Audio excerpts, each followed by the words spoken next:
Em todo o continente africano, mais startups de tecnologia estão surgindo. As startups, têm um papel muito importante a desempenhar. Elas trazem novos pensamentos, novas soluções, que têm o potencial de enfrentar muito dos desafios endêmicos do continente. Desde a inclusão financeira até a saúde digital e o acesso ao mercado, resolvendo, claro, desafios críticos para negócios, para o próprio governo e a própria sociedade em geral. E mais importante ainda, estimulando o crescimento econômico e tirando as pessoas dos níveis baixíssimos da pobreza. Isso não é novidade. E aposto que você já ouviu a frase Africa is the next big thing. Traduzido em português literal, África é a próxima grande coisa. Por quê? Muitas teorias podem ser levantadas em torno da afirmação. Meu palpite? Meu nome é Armando Gabriel Moalumena e nessa edição do The Start vamos falar sobre financiamento de startups em África e levantar algumas questões sobre por que as startups angolanas não recebem financiamento da China, muito levando em consideração que a China acaba por ser o maior investidor do país. Contexto.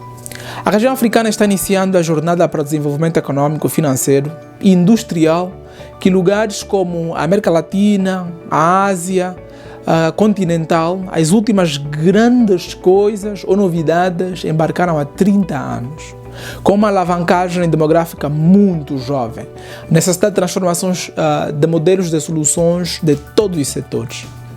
Mas a questão é esta: nem todos os países africanos estão a receber os mesmos apoios financeiros e de capital para as suas startups, para elas, como o continente todo, especificamente para startups serem a próxima grande coisa.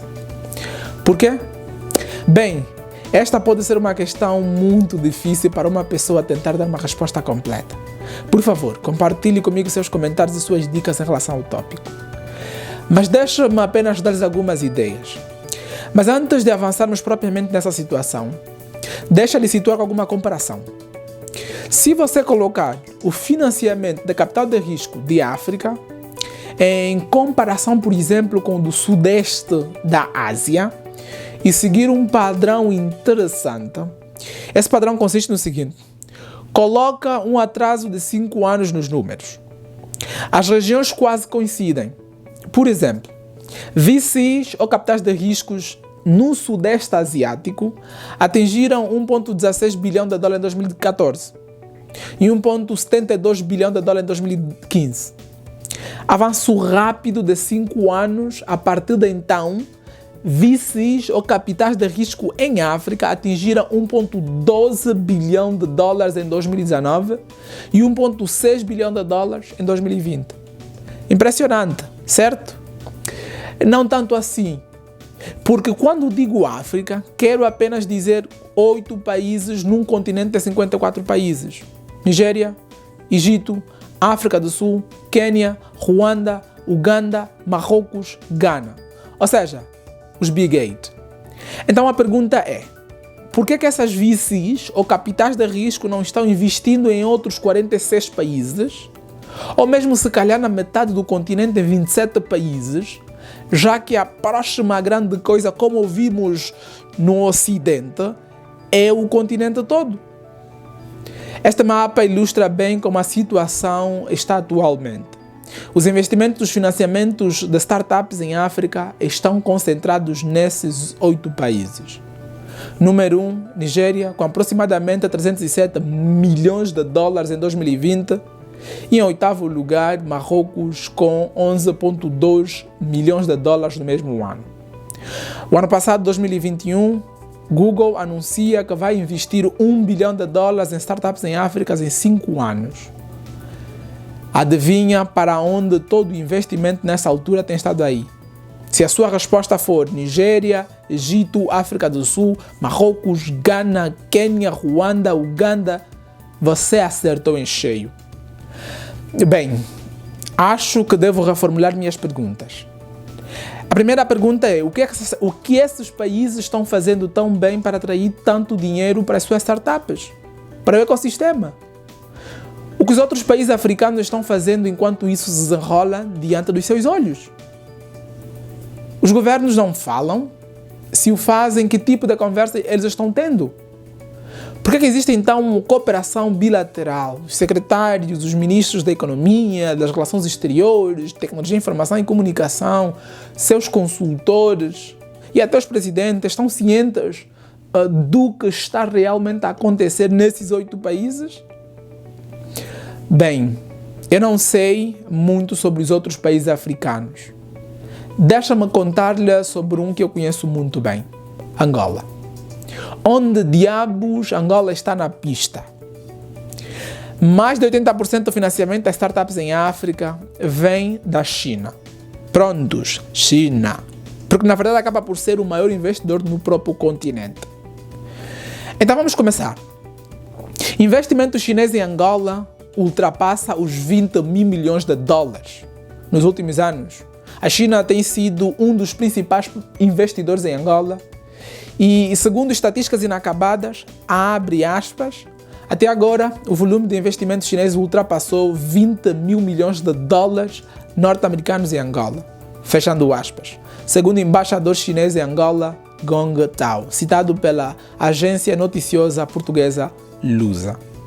Somente este ano, por exemplo, 3 startups de fintechs africanas, OPay, PalmPay e Lorry Systems, fecharam grandes arrecadações de fundos num total de 240 milhões de dólares em capital de risco, de 15 investidores chineses diferentes, que se tornaram, claro, cada vez mais ativos no cenário tecnológico no continente.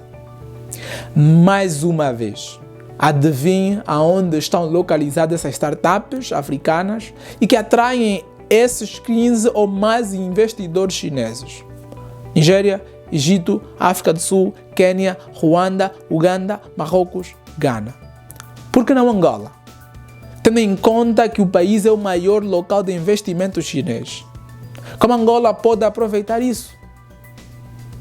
Há alguma coisa que Angola deveria aprender com Nigéria, Egito, África do Sul, Quênia, Ruanda, Uganda, Marrocos, Gana? Eu conversei com Kenneth Hallgrove, o fundador e CEO da Tech Africa, em Angola, para tentar entender, na verdade, o porquê que Angola não está muitas das vezes na lista de financiamento da China e de outros países europeus, e especialmente o que as startups precisam fazer para se qualificarem a receber essas rondas de investimento, especialmente na fase inicial, fase semente, e na fase de crescimento. So Angola has not been a top priority for Chinese or just international VCs and investors for several reasons. One of the main reasons is tied to the macroeconomic instability we've had in the country. Angola is emerging from a 5-year recession. That's a long time.